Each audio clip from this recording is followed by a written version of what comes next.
Mon écran, oui, c'est bon. Super. Bah, écoute, merci Mariam.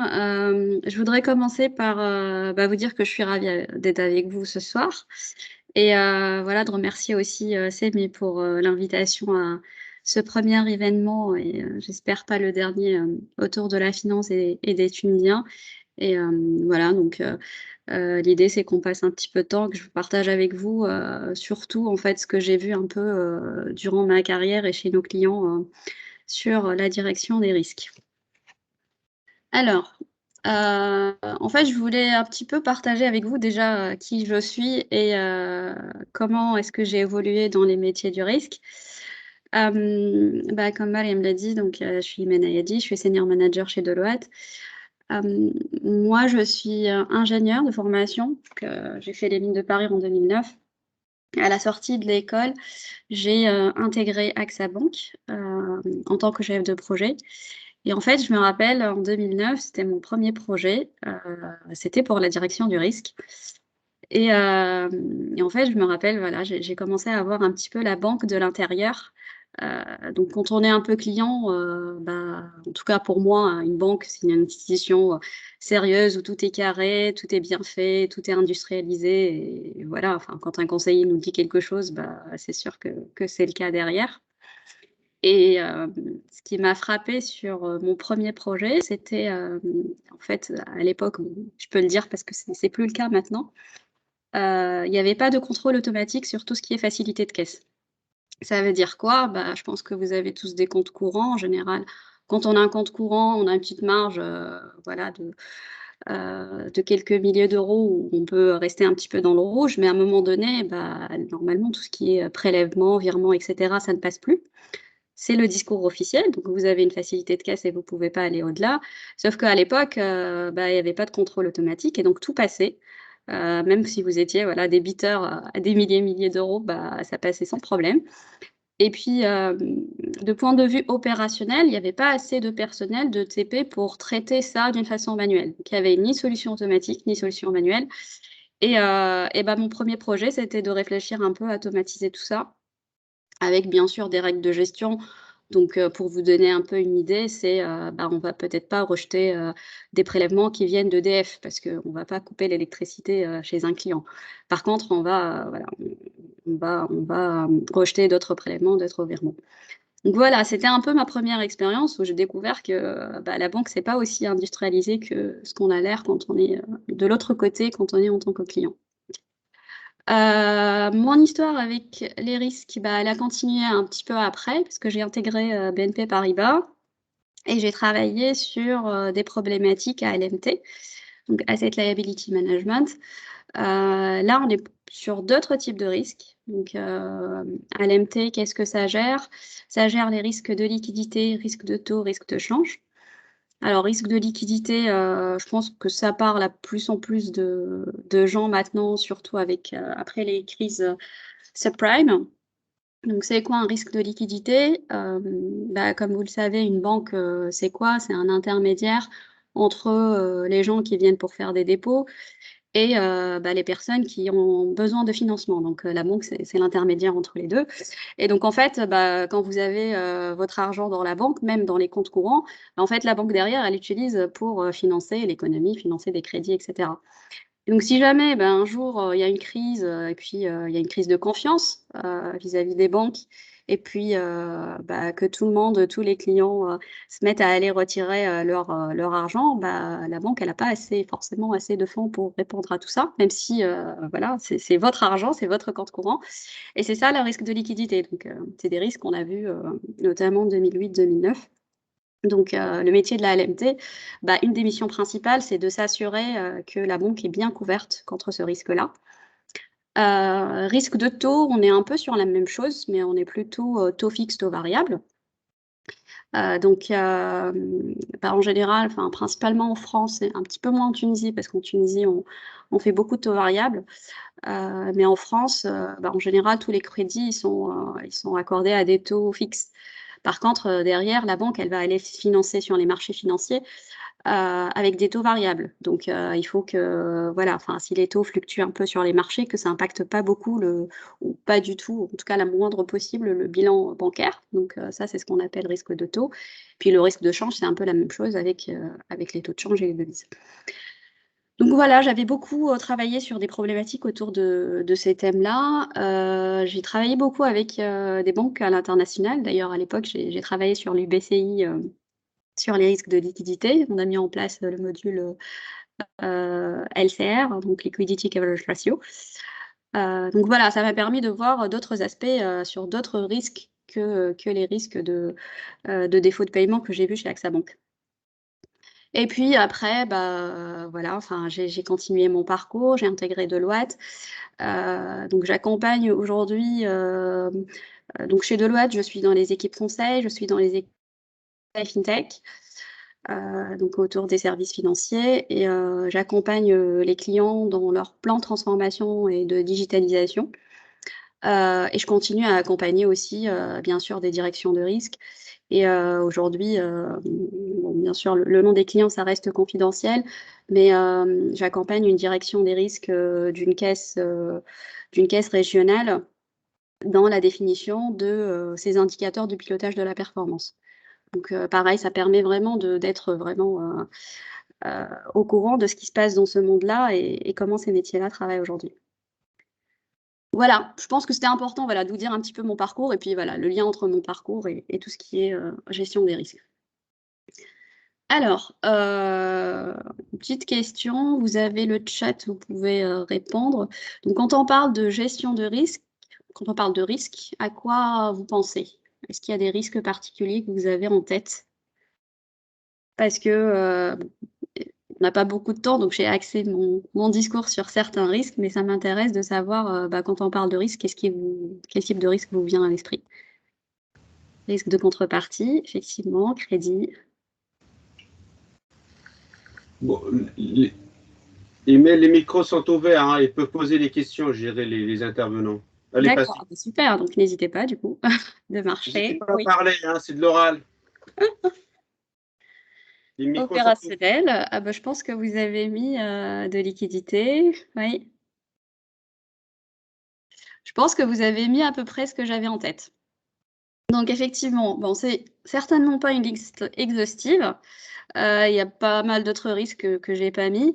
Risque de crédit, bah, effectivement, c'est tout ce qui est, risque, suite à des défauts de paiement, et donc ce sont des risques relatifs à des clients et après, risque financier, donc on met derrière tout ce qui est effectivement risque de liquidité, risque de marché. Je vous ai parlé un petit peu de risque de taux, risque de change, donc c'est ce qu'on met un peu dans le, risque financier. Risque comptable, on est plutôt sur tout ce qui est réconciliation comptable et le risque qui est des suspens comptables ou qu'on puisse pas réconcilier, par exemple, entre tout ce qui est réglementaire et tout ce qui est, comptabilité. Et puis le risque opérationnel, c'est plutôt, une autre catégorie pour moi, parce qu'on est vraiment un peu sur, un petit peu l'erreur humaine, sur le risque opérationnel.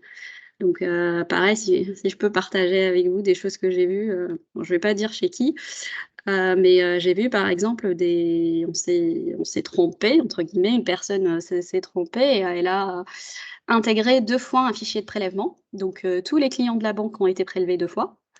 Je vous laisse imaginer toutes les conséquences. Enfin, je me rappelle le centre d'appel téléphonique, il nous a tout de suite alertés, qu'il y avait un problème parce que, bah, certains clients déjà, ils avaient pas assez de fonds, donc on les a prélevés 2 fois et en plus on a fait des rejets. Hem, Bah, non, ils étaient prélevés 2 fois, donc ils étaient, débiteurs. Donc il y avait pas mal de clients qui étaient débiteurs, à qui on a en plus appliqué des frais parce que alors que c'est pas de leur faute, c'est de la faute de oui, pour la banque, si, mais enfin, je sais pas si c'est bien pour la banque. Mais voilà, pour la réputation de la banque, c'était pas sympa. Mais voilà, enfin, le risque opérationnel, on est plutôt sur un autre type de risque. Alors, pourquoi je vous ai mis ça? Parce que pour moi, le risque de crédit, c'est un risque à part. Pourquoi? Parce que c'est un risque qui est lié à un processus et il y a un lien direct avec le client. Alors que le risque financier, comptable, opérationnel, on est plutôt sur des risques internes à la banque. Donc voilà, c'est des choses, donc c'est pour ça que je vais, enfin voilà, je vais orienter ma présentation de partie, parce qu'il me semble qu'on ne parle pas de même nature de risque. Donc, je vais vraiment axer sur le risque de crédit, après les autres types de risques. Et encore une fois, il y a d'autres risques que j'ai pas mis, donc le risque de cybersécurité, par exemple, duquel on entend de plus en plus, voilà. Alors, le risque de crédit. Donc, ici, ce que je vous ai mis, c'est, la chaîne de valeur ou, on va dire le cycle de vie d'un crédit. Crédit, ça commence comment? Bah, ça commence par l'instruction. Donc c'est vraiment la phase, d'octroi de crédit. Vous avez un client, il a un projet, il a besoin de financement, il va voir sa banque, on va instruire le dossier, on va aller voir la direction de risque pour avoir son avis, on va faire un comité de crédit, on va faire une décision. Voilà, enfin vous avez un processus très long, un peu fastidieux, en tout cas pour les banques un peu traditionnelles. Et d'ailleurs, je vais partager avec vous des chiffres, que je trouve intéressants, parce qu'en fait, on a conduit chez Deloitte une étude, donc nos équipes, Risk Advisory ont conduit une étude, au niveau des directions de risque, et on a des chiffres, voilà, assez surprenants pour moi. Donc en fait, cette phase d'instruction, aujourd'hui, le constat, c'est que, c'est très, très peu industrialisé et c'est un parcours très, très lent pour les clients, qui, souvent dure plusieurs semaines. Et puis dans des moments de vie, ce qu'on appelle un peu un moment charnière, un moment de vie du client. Parce que, soit c'est un crédit, perso, donc en général, bah, voilà, enfin, soit on va acheter sa nouvelle maison, soit on va acheter sa nouvelle voiture. Donc c'est des moments où on veut aller vite. Et puis voilà, enfin, on a une expérience client qui répond pas aujourd'hui, aux attentes des clients. Et puis pareil, si c'est un crédit pro, bah, c'est pour développer son entreprise, c'est pour recruter. Donc, pareil, on est dans des moments où on n'a pas envie d'attendre beaucoup et puis on n'a pas le temps, on a besoin d'aller vite. Donc on est clairement dans une phase où, la banque, elle répond pas forcément aux attentes, des clients. Après, quand on va un peu plus loin, on est sur la phase de gestion. La phase de gestion, c'est quoi? Bah, ça y est, notre, client, il a son crédit, il a commencé à on a fait le déblocage des fonds, il a commencé à rembourser et donc c'est là où on parle de phase de gestion et là, la problématique, ici, pour, les directions des risques, c'est, les données. Les données, c'est quoi? Bah, c'est que, bah, au moment de l'octroi, on va bien sûr demander au client, bah, tous les papiers qu'il faut. Donc ses relevés de salaire, ses relevés de compte et cetera. On va faire son scoring de risque, on va l'assesser et après, bah, c'est terminé. On va pas mettre à jour à chaque fois que son évaluation, sa situation évolue dans le temps. Déjà, bah, on a un problème de KYC parce qu'on n'a pas toujours les mises à jour, voilà, enfin la mise à jour de, heu, le client il a changé de poste, il est plus salarié, il a ouvert son entreprise et cetera. On n'a pas forcément ces données-là parce qu'on ne sait pas suivre le client dans le temps. Et donc, bah et puis les crédits, surtout les crédits IMO, c'est des crédits à des durées très, très longues, donc on est sur 20-25 ans. Bah, là, la problématique, c'est clairement, bah, on n'a pas des données à jour pour, déjà, on n'a pas des données à jour, ça, c'est le premier problème et le deuxième problème, c'est qu'on ne met pas à jour les scorings des clients d'une façon régulière. Quand on le met à jour, voilà, le moment où il a souscrit son produit, après à quelques moments, mais on ne va pas le faire d'une façon régulière. Donc ça, c'est le deuxième problème. Et donc, bah, ça nous permet donc, la direction du risque, du coup, ils naviguent un petit peu à vue et ils n'arrivent pas à anticiper. Donc c'est un peu la phase d'après, la phase de recouvrement. Donc la phase de recouvrement, c'est quand il y a des impayés et qui durent, dans le temps. Quand on ne sait pas anticiper ces risques-là et donc on ne sait pas anticiper la charge de travail. Et donc voilà, vous voyez en fait que sur toute la chaîne de valeur du crédit, bah, on a des problèmes un peu partout. Hem, donc et en plus de ça, donc tout au long de la chaîne de valeur, on a 2 processus, un peu, que la direction du risque, bah, poursuit, sur toute la chaîne. Donc sur tout ce qui est scoring, donc comme je vous ai dit, en problème de données, on n'a pas des données à jour et on ne sait pas les utiliser. Et deuxième chose, c'est, on voudrait bien rajouter d'autres paramètres aujourd'hui. Là, par exemple, je connais un peu plus le marché français. Bah, comme vous le savez, suite à la phase, de covid, de crise, le gouvernement et puis un peu la stratégie de quoi qu'il en coûte, bah, il a mis en place des périodes moratoires. Une période moratoire, c'est quoi? C'est, bah, vous avez une période et puis vous remboursez pas, vous n'êtes pas obligé de rembourser, je crois que là, en plus, ça a été prolongé jusqu'à juin 2022 et donc bah, en fait, cette période moratoire aujourd'hui, c'est pas bien paramétré dans les scorings, des clients. Parce que c'est quelque chose d'inédit et donc on ne sait pas rajouter d'une façon simple des paramètres un peu comme ça. Hem, voilà, donc ce qui encore pose une problématique d'anticipation.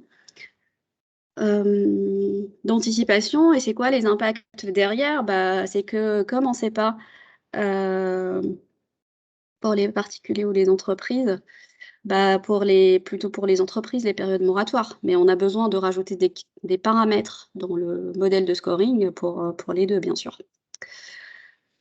Et donc c'est quoi les impacts derrière? Bah, les impacts derrière, c'est que comme on ne sait pas, bien qualifier le scoring, ben, on surestime un peu les provisions sur risque.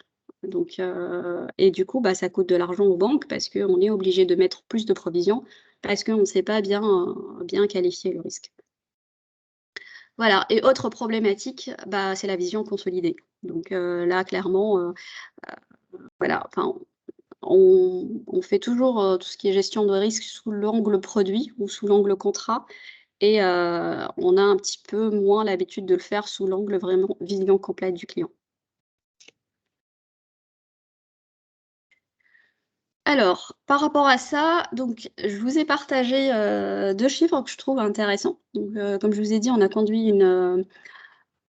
cette année auprès pratiquement de tous les acteurs, bancaires, et puis on a posé, des questions aux directions du risque. Alors 22 c'est quoi? 22 c'est le pourcentage des banques de détail qui s'engagent sur un temps de réponse. C'est-à-dire, vous allez voir votre banque, vous avez besoin de financement et elle va vous dire, bah, «Je m'engage à vous répondre dans la semaine». Bah, il y a que 22 des banques qui le font. Donc, je ne sais pas ce que vous en pensez, mais moi je trouve ce chiffre très, très faible. Bah, surtout qu'on est dans un monde, de plus en plus orienté client, de plus en plus, orienté où on veut tout, tout de suite, donc voilà, enfin je pense qu'on a tous des comptes Amazon où, vous commandez, quelque chose, vous l'avez, l'après-midi, voire le lendemain au plus tard. Donc là, on a un vrai écart en fait, entre ce que proposent les banques aujourd'hui et le monde dans lequel on vit. Donc il y a une marge de manœuvre, très, très grande. Voilà, donc et en plus, ça les choque pas, en fait. Quand on va voir, voilà, des banques, on leur dit: «Bah, c'est quoi votre temps d'engagement de réponse?» Bah, ils disent: «Non, on n'a pas, c'est au mieux». Donc il y a un vrai, bah, il y a une vraie marge de manœuvre et un vrai plan d'action à mettre là-dedans. Et puis le deuxième chiffre que je trouve aussi intéressant, c'est les données bancaires et ça je vous parlerai un petit peu de l'open banking, j'ai vu qu'il y a une autre conférence qui va être focalisée sur ça. Voilà, ça fera peut-être un teasing pour l'autre conférence. Mais pareil en fait, il y a 26 seulement des banques qui utilisent, que les données que les clients, lui fournissent. C'est-à-dire que vous allez demander un crédit, on va vous demander, bien sûr vos justificatifs, vos relevés de compte et cetera, vos relevés de salaire et on va pas aller chercher des données autres que ce que vous avez, amené à la banque. Alors qu'on est dans un monde d'open banking où la banque peut aller chercher, des données extérieures très facilement avec des API, bah, il y a que 3/4, enfin, il y a que le 1/4 des banques qui le font aujourd'hui, qui vont aller chercher des données extérieures. Voilà. Bon, je ne sais pas si vous voulez réagir sur ces chiffres, si ça, vous surprend ou pas ou Non, mais quand vous parlez de données extérieures, vous faites référence à quoi, par exemple? bah, là, par exemple, si vous êtes, client dans plusieurs banques, avec, la réglementation des SP2, bah, votre banque A, avec bien sûr votre accord, peut aller chercher, vos comptes dans la banque B, directement, via des API. Ça, c'est pour les particuliers. Pour les entreprises, bah, on peut se connecter sur, la chambre de commerce et voir, votre bilan bancaire, votre santé, votre scoring, voilà, des choses comme ça dans la chambre de commerce, par exemple. Et donc, on peut assesser votre risque par rapport à ces données.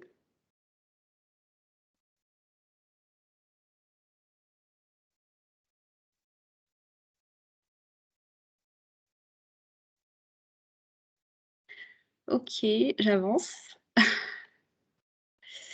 Alors, pareil, je partage avec vous les outputs de notre étude. Donc, on a posé la question, aux directeurs de risque. On leur a dit: «C'est quoi vos priorités?»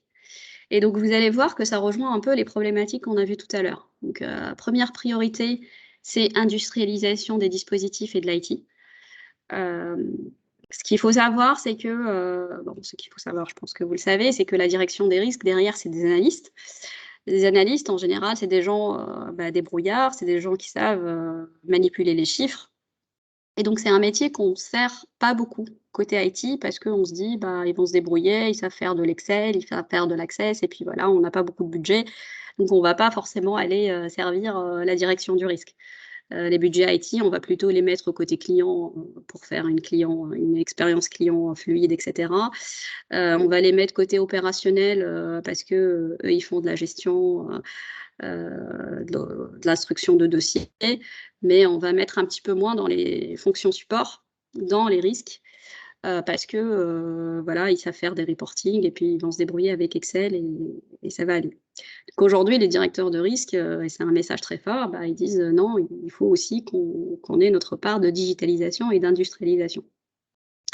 Donc ça, 1re ambition. 2e ambition, c'est tout ce qui est autour des données. Donc, ce que je vous ai dit, avoir des données, de meilleure qualité, mises à jour plus fréquemment et puis surtout des nouvelles sources de données. Et puis la 3e chose, c'est, intégrer de nouveaux paramètres, dans les modèles de scoring d'une façon simple. Heu, Comme je vous ai expliqué, les périodes moratoires, par exemple, en France aujourd'hui, ben, c'est pas mis dans les modèles de scoring. Donc, c'est quelque chose sur laquelle il faut travailler. Donc voilà, plus d'industrialisation, une meilleure qualité de données et plus de flexibilité dans la modélisation.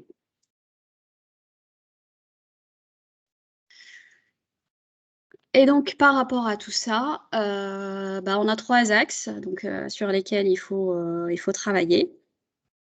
Donc 1re chose, sur l'octroi du crédit. Donc, là, il est essentiel de travailler sur une expérience client fluide, intégrant, du scoring automatique, et puis, avec peut-être des pricing, qui tiennent, en compte, bah, les risques, qui évoluent dans le temps. Donc, pareil, aujourd'hui, les grilles tarifaires, bah, ça se met à jour, pas d'une façon fréquente. Donc c'est quelque chose sur laquelle il faudrait que ça soit plus flexible, plus adaptable. Le suivi des risques, donc c'est ce que je vous ai dit, il faut que ça soit de plus en plus paramétrable et qu'on puisse intégrer, bah, des nouveaux paramètres, facilement. Et puis, sur tout ce qui est, gestion des risques et là on met tout ce qui est recouvrement. Là il faut pouvoir anticiper. Et puis, mettre en place d'une façon anticipée, tout ce qui est stratégie de recouvrement. Donc, est-ce que, c'est des créances qu'on veut suivre? Est-ce que c'est des créances, qu'on voudrait, hem, bah, cesser à d'autres établissements? Donc, ça, c'est important aussi d'anticiper un peu tout ça. Voilà, donc vraiment cette partie-là, c'est pour vous exposer un peu toutes les problématiques qu'on voit aujourd'hui, chez nos clients et sur le marché par rapport à la direction du risque. Et du coup, face à ça, bah, qu'est-ce que la technologie et le digital peut apporter? Donc je vous ai mis 2 use cases qui permettent, selon moi, de répondre à toutes ces problématiques-là. 1re chose, c'est l'open banking et puis 2e chose, c'est le process mining. Alors, l'open banking, c'est quoi? J'ai commencé à en parler tout à l'heure. C'est une nouvelle réglementation qui est apparue, en France, essentiellement pour aider les fintechs. Heu, alors cette DSP2, qu'est-ce qu'elle dit? Elle dit, c'est les banques, elles doivent mettre en place 3 API. Donc un API qui permet l'agrégation de comptes. Donc, comme ce que je disais aujourd'hui, quand vous êtes client de plusieurs établissements bancaires, c'est très intéressant d'avoir en une seule vue, en une seule vision, vos comptes dans tous les établissements bancaires. Donc, il y a pas mal d'applications qui permettent de le faire aujourd'hui. Ça, c'est quelque chose qui nous est arrivé avec DSP2. 2e, c'est l'initiation de paiement. Donc, pareil, c'est pour aider vraiment, toutes les fintechs. Alors je vais pas aller rentrer dans le détail parce que je sais qu'il y a une autre conférence sur l'open banking. Et puis la 3e, c'est les couvertures de soldes. Et là, ce qui est vraiment, intéressant dans l'open banking, c'est que, comme je le disais, on a accès à des nouvelles données qui permettent d'enrichir le profil du client, qui permettent aussi d'automatiser la collecte des données. Enfin, si vous allez voir, en général, quand vous allez, d'ailleurs moi dans ma banque, même quand, j'ai déjà envoyé tout, ils ont tous les documents et que je demande un nouveau produit, ils vont me demander les mêmes documents alors qu'ils les avaient déjà. Donc, ce qui m'agace en tout cas moi, à titre perso. Là avec des SP2, vous pouvez même, franchir en fait de demander des pièces justificatives à votre client. Parce que s'il est déjà client d'une autre banque, pouvez accéder directement à sa pièce d'identité, à son scoring, à pas mal de choses et puis lui éviter donc lui fluidifier, son expérience client, et puis lui éviter de vous renvoyer encore, de l'administratif. Et du coup, je vous ai mis un use case que je trouve intéressant. Donc c'est une plateforme qui s'appelle, October, je ne sais pas si vous connaissez. Donc c'est une plateforme, qui met, en relation des, investisseurs, donc c'est une plateforme de crowdfunding, des investisseurs avec des entreprises, donc des TPE, des PME et cetera. Et en fait, je voulais partager un petit peu, enfin on peut se connecter sur, la plateforme pour vous montrer, mais ça permet vraiment une expérience client très fluide avec décision automatique et c'est un peu le rêve en fait pour la direction du risque. Donc alors, vous montrer un petit peu, faire une petite démo, même si c'est le vrai site d'October. Donc c'est une solution, hem, voilà, vous êtes une entreprise. Et en fait, vous allez faire votre demande, tout est automatique sur la plateforme. Ça va utiliser l'open banking, donc ça va aller chercher vos données, dans la chambre de commerce et ça va vous dire automatiquement est-ce que, ils peuvent vous financer ou pas. Donc vous n'allez pas attendre, 1 semaine ou 10 jours pour avoir une réponse. Donc là, vous avez la plateforme. Si je mets alors j'ai essayé Deloitte, ça n'a pas marché. Si j'essaie, Monoprix, donc je suis Monoprix, je veux, emprunter. Hop. Donc je suis Monoprix de Clichy, testez votre éligibilité. Voilà, vous voyez, il a déjà détecté le numéro, SIRET de l'entreprise. Donc il me pose la question: «Est-ce que votre entreprise est rentable? Son chiffre d'affaires est supérieur à 250 000? Vous avez au minimum 3 ans d'existence?» Bon, je vais dire oui. Donc quel est le nom? Donc là, je vais mettre Monoprix. Hop. Combien souhaitez-vous emprunter? Bon, on va dire que je veux 100 000 €.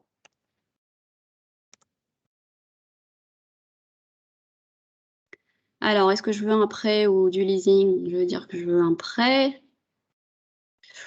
Donc là, il demande pourquoi est-ce que j'ai besoin d'un prêt? Est-ce que je veux acquérir une entreprise pour rénovation, recrutement, et cetera?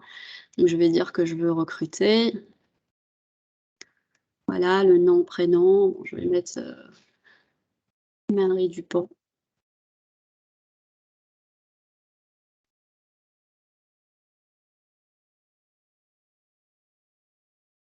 Hop. Et après, il va demander un mail. Je vais mettre mon mail et puis, en fait, il m'a déjà créé moi ma demande de prêt et il a pratiquement pris la décision s'il veut me donner ou pas le crédit. Alors que je ne sais pas si vous avez vu, je n'ai téléchargé aucune pièce, je n'ai rien donné du tout en termes de données. Heu, donc c'est vraiment, voilà, enfin en termes d'expérience client, c'est vraiment, enfin en tout cas pour moi c'est le rêve quoi. On a rien à donner et puis il peut prendre des décisions tout seul. Donc si je vais, dans mon mail, théoriquement, si ça marche, c'est qu'il m'a envoyé un mail. Voilà, éligibilité. Est-ce que vous êtes éligible ou pas? Donc, il dit résultat de votre éligibilité, voir mon résultat. Voilà, bon. Là, il dit que Monoprix, c'est pas une PME, donc il peut pas trop nous financer. Mais vous voyez, je sais pas combien ça a pris 2 minutes. J'ai fait une demande de crédit, de bout en bout. J'ai téléchargé aucune pièce justificative. Et il a tout de suite su que, voilà, j'étais pas une PME et donc j'étais pas éligible à l'offre et voilà. Donc c'est ça en fait ce qu'ils veulent, les directeurs de risque, c'est quelque chose d'automatisé, de digital et ce que veulent aussi le client en face en fait. Heu, voilà, quelque chose de simple, d'automatique et de digitalisé. Vous avez des réactions par rapport à ça?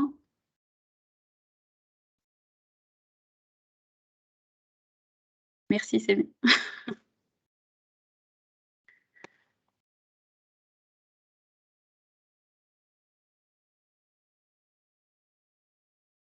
En tout cas, nous, chez Deloitte, on a accompagné pas mal de fintech dans la définition de parcours digitalisés comme ça. Il y a une banque qui s'appelle Rabobank, aussi en Irlande, heu, qui pareil, en fait, pour les PME, donc offre une plateforme, digitalisée et voilà et en fait, c'est ça ce que la digitalisation permet de faire et ce qu'on voudrait, voilà, s'orienter vers ça.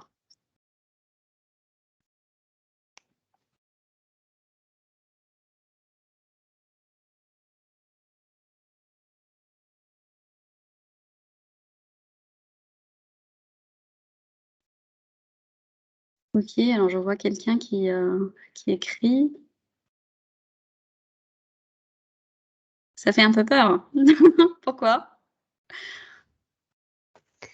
Ben oui, toutes ces données qui sont partagées un peu partout, je ne sais pas la part de régulation qu'il y a derrière. Donc, s'il y a un peu de contrôle aussi sur qui peut accéder à ces API, c'est qui les third parties qui sont en train de les processer. Est-ce que voilà, des retailers ou potentiellement d'autres organisations à but lucratif ou pas peuvent se saisir aussi de ces données-là au même titre. Donc, il y a pas mal de questions finalement sur le stockage de données, les personnes de confiance qui peuvent les traiter, les systèmes, les conditions sous lesquelles elles sont hostées, etc. Donc, c'est plus cet aspect-là, je pense, qui en tout cas, moi, m'intrigue, quoi, en tant que consommateur. Hein. Après, voilà, c'est peut-être mon point de vue à mon niveau, quoi.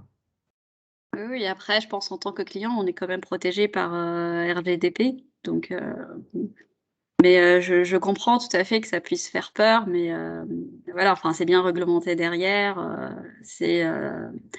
là, c'était pas le cas mais par exemple, dans les applications d'agrégation de comptes, bah, vous devez vous connecter avec vos identifiants comme si vous connectez à votre application, bancaire donc voilà, normalement, la Mmh. réglementation est bien prévue pour ça.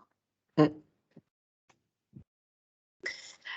Bah, écoute, merci. Hem, En tout cas, ce qui est clair, c'est que le même exercice, il y a ne serait-ce que 10 ans, ça aurait pris, je sais pas moi, une semaine ou deux. pour, juste faire, une Pour demande de prêt? scorer une demande et voir si je suis éligible ou pas à Ah une bah, oui. rallonge ou Oui, quelque oui, chose c'est comme clair. ça. Bah, c'est toujours le cas dans les banques traditionnelles, hein. Enfin, si vous allez voir une banque traditionnelle, vous êtes un entrepreneur et que vous demandez un crédit, ça enfin, vous aurez votre réponse, en 1 semaine, 10 jours, c'est même pas les 10 ans, hein. C'est Ouais. toujours le cas aujourd'hui. Il y a intérêt à s'y prendre à l'avance, quoi. Ouais.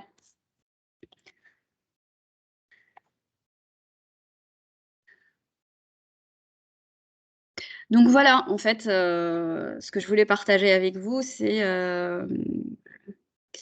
est-ce que j'ai des idées sur l'état de l'open banking? Non, désolée, je connais pas très, très bien, le marché français, mais encore une fois, je crois qu'il y a une conférence, je parle sous le contrôle de C, mais sur l'open banking et il y aura peut-être un peu plus Si, si. peut-être, Si, si, il y a une session demain à 11 heures, j'irai sur l'open banking et le banking as a service. Peut-être qu'il ne sera pas traité, le banking as a service, mais il y aura une présentation détaillée sur l'open banking par Pierre Chrysler. bon, bah, super. Voilà, je lui ai fait un peu de teasing là pour demain. Voilà. Donc voilà, en Voilà, tout cas c'était un ancien collègue de BNP Paribas. ah bah, voilà. Hem, en En tout cas, voilà, ce que je voulais surtout partager avec vous, c'est que l'open banking permet de répondre aux cas d'usage qui sont aujourd'hui demandés par les directions de risque sur les qualités de données, sur les qualités de données et puis avoir accès à des données extérieures. Le deuxième levier technologique, je trouve intéressant aussi et qui pourrait être répondre à certaines problématiques de la direction du risque, c'est le process mining. Alors, je ne sais pas si vous connaissez le process mining. C'est quoi le process mining? En gros, c'est on va aller chercher les logs dans les désolée, je parle un petit peu technique, même si je ne suis pas très technicienne, mais on va chercher les logs dans les systèmes et on va reproduire un processus en se connectant dans les bases de données et dans les systèmes. Donc là, vous avez un exemple. Donc, j'ai un processus, par exemple, d'octroi de crédit. J'ai utilisé du SAP, de l'Oracle, j'ai fait des mails à mon client, etc. Le process mining, c'est un petit robot qui va aller analyser tout ce que un collaborateur va faire. Donc, il va vraiment analyser dans les bases de données la log. Et puis, il va analyser ça pour plusieurs collaborateurs, pas pour un seul, donc pour plusieurs dossiers, pour plusieurs collaborateurs. Donc, pour ça que c'est intéressant d'avoir une bonne volumétrie des données.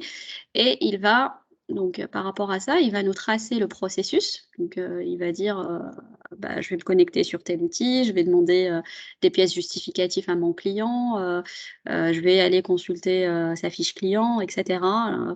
Je vais envoyer la demande à mon collègue sur la direction de risque qui, lui, il va faire ça. Donc, c'est quelque chose aussi qu'on peut faire sur plusieurs applications et sur plusieurs, donc une chaîne de crédit, ça passe par plusieurs directions. Donc, on est capable aussi d'analyser en fait les interactions entre les différentes directions. Et donc, on a en fait des données qui nous permettent un peu de tracer le processus, soit unitaire, donc au niveau d'un dossier, et puis quand on le fait sur plusieurs dossiers, une centaine, des milliers de dossiers, ça nous permet même de connaître le processus optimisé, donc de connaître le temps de traitement d'un dossier, donc de dire en moyenne, un dossier ça s'instruit en temps de temps, puis de détecter des pistes d'optimisation et de proposer un processus optimisé. Alors nous, consultants, ça nous fait un peu peur parce qu'ils font un peu notre job. Enfin, ils font le diag, ils font le reco, etc. Mais voilà, c'est un peu la technologie au service de l'optimisation des processus. Donc, c'est ça le process mining qui est de plus en plus utilisé. En tout cas, chez nos clients, on le voit de plus en plus souvent. Pareil, ils étaient un petit peu sceptiques au début, mais là, ça commence vraiment à prendre chez nos clients. Et c'est une technologie qui permet vraiment d'optimiser les processus et grâce à la technologie, d'une façon quanti, de proposer les processus optimisés. Donc c'est un deuxième levier que je vois et qui peut être tout à fait intéressant à mettre au service des directions des risques. Voilà, donc ça, c'est sur le risque de crédit. Pour les autres risques, donc que je mets un peu dans la partie un peu risque core banking, risque interne bancaire, donc comme le risque financier, ce que j'ai vu quand j'étais à la LMT, etc. Les deux problématiques que je vois, c'est toujours une problématique de données. Donc ce que j'ai vu un peu chez les clients, c'est les problématiques autour de on va faire un data lake, on va faire un data hub, parce que la donnée, elle transite du service financier, enfin elle arrive du client vers le service financier, vers le service de risque, etc. Et à chaque fois, il y a un petit peu de manuel entre une direction et une autre. Il y a un petit peu d'Excel entre les deux et donc on n'est jamais sur les bons chiffres. Et d'ailleurs, ça rend fou un peu toutes ces directions-là. Et puis on va mettre un data hub qui va nous permettre d'avoir toutes les données dont on dispose. Et puis le projet, il dure des années et puis on a beaucoup de mal à le faire atterrir. Donc c'est un peu ça en fait ce qu'on voit aujourd'hui chez les directions du risque et si j'extends un peu dans les directions financières aussi. Là, ce qu'on a mis en place d'ailleurs, c'était un peu à la BNP. Ce que je trouve intéressant, c'est commencer vraiment à parler usage. Donc de dire de quelles données j'ai besoin pour faire quoi. Et puis, oui, la solution cible, c'est le data hub avec le big data, etc. Mais commencer avec des petits MVP, commencer peut-être avec des fichiers plats, mais faire en sorte que toutes les données soient au même endroit, d'avoir une seule source de données que tout le monde aille piocher, même si c'est de l'Excel, mais qu'ils aillent piocher un peu dans la même source avant de faire des data hubs, etc. Et voilà, avoir un petit peu le milieu entre les deux. Donc ça, c'est la première chose que je vois et qui peut être intéressante à mettre en place. Puis la deuxième problématique que je vois, mais là, on s'éloigne un petit peu du monde digital, on est plutôt dans le culturel, c'est que, aujourd'hui, la direction de risque, elles se sentent un petit peu seules parce que, alors le métier du risque, c'est de la maîtrise, c'est de l'alerte. Ils vont alerter les autres directions, mais ils n'ont pas beaucoup de marge de manœuvre, de plan d'action. C'est les opérationnels derrière, qui prennent les actions. Donc quand on parle de risque opérationnel, c'est les opérationnels derrière qui doivent mettre en place, des plans d'action.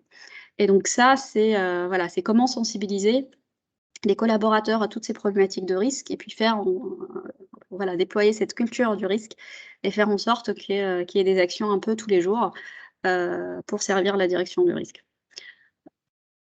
Voilà, donc c'est ce que je vois un peu, sur les autres types de risques.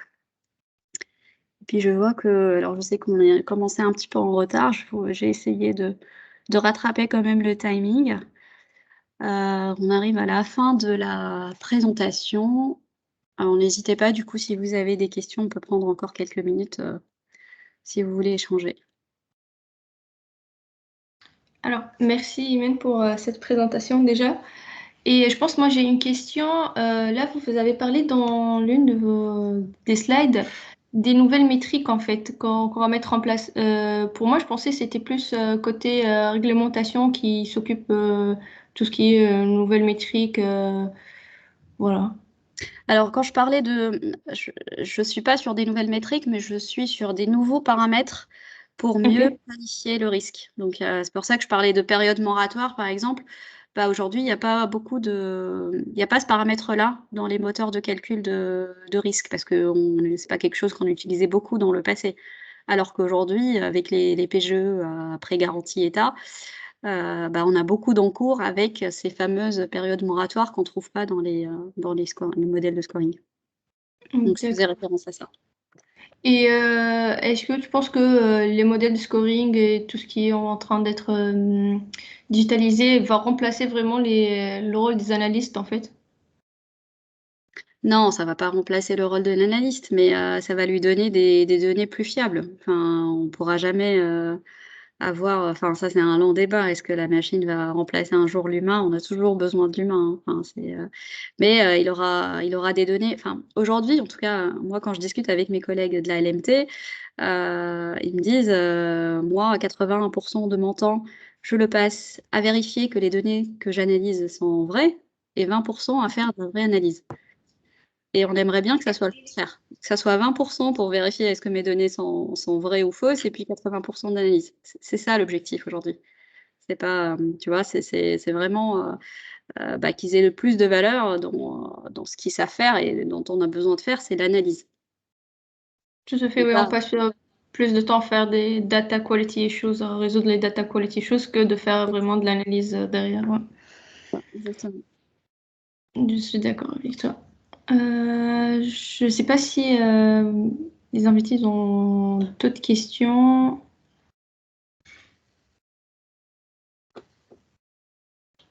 Alors, Je n'hésitez vois Salah Ayal est connecté. Salah, le senior consultant en risque, est-ce que tu as des questions pour Imen? Tu peux parler, Salah. Bonjour tout le monde, bonsoir plutôt. J'ai pris du plaisir à entendre Imen. D'ailleurs, je vous félicite pour cette présentation. Je crois qu'elle était assez enrichissante. Je ne sais pas si vous m'entendez. Oui, oui. Oui, bien sûr. Ah, parfait. Non, je n'ai pas de questions particulières, mais à part lui féliciter de la qualité de la présentation. Merci. Voilà.